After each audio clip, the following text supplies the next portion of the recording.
Bata, yan o, kumana. Takbo, takbo! Asyong, kaya ba may takip sa mata? Isan, huwag mo yung bote.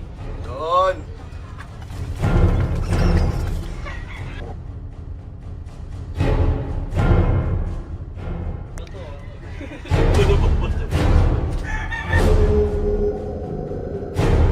Asyong, sablay!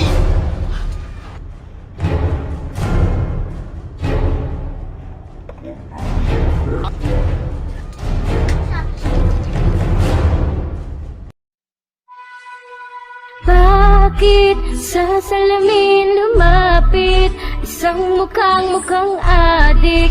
Ang mga paa ay di mo magamit. Nagsawa sa buhay na kawawa, isang maling napana na napalakas sa pinsang may tama. Ang hari ng lumpok, hari ng lumpok, baka matadyakan ka ng hari ng lumpok, hari ng lumpok, hari ng lumpok, baka matadyakan ka ng hari ng lumpok. May pasas ka pa sa labi?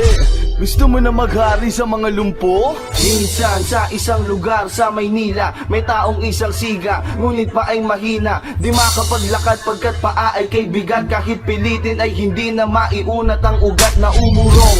Kaya't naghihirapang pasulong at kinakailangan niya pang gumamit ng degulong. Sa kamay na panghakbang mga kalaban ay ilang. Ang lahat ng pumalag ay kanyang nilalabasan ng suklay, saklay ang gamit sa kaaway. At kahit hindi bumatak ang kanyang matay mapungay, kung sinong magyabang kanya tinatadyakan. Sa paa niyang pahalang, ikay may kalalagyan. At ang kanyang alkansya, ang gamit na panghambalos. Kapag merong barilan ng dugo ay umaagos. Sa kwento na pang barbero siya ay naihi sa lonta. Sabay-sabay natin kainin ang talong na torta. Bakit sa salamin lumapit isang mukhang adik? Ang mga paa ay di mo magamit. Nagsawa sa buhay na kawawa, isang maling napala na napalakas sa pinsang may tama.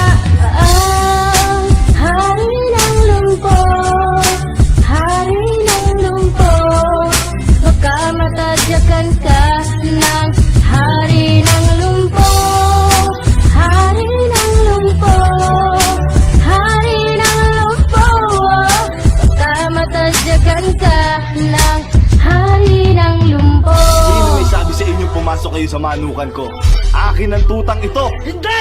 Kay Taso! Ilusong ang kanal at ang kalaban ay nahulog. Kalang-kalang sa mata, tsaka na muna matutulog. At sila'y lumarawa sa pagsilang ng isang mama. Ang baba ng kaibigan ay siyang pinapanghasa. Lahat sila'y balot, nakakabaho ng pang-ahit. Mga bakal na may nagbabagang pinapaahit-ahit. Sa hangin sumasangsang nakakapanghina ng tama. At hindi mo matanggap na ang paa di mapagana. Nakakangawit subalit sa kabila ng lahat, ang maitulak lamang ang nag-iisa niya panghangad. At nang hindi mapapatid sa paan ng kabiguan, at hindi ipagpapalit kahit sa dinuguan. Ngunit nung dumating ng araw na gusto na niyang paliguan, ay huli na ang lahat, wala ng buhay kanyang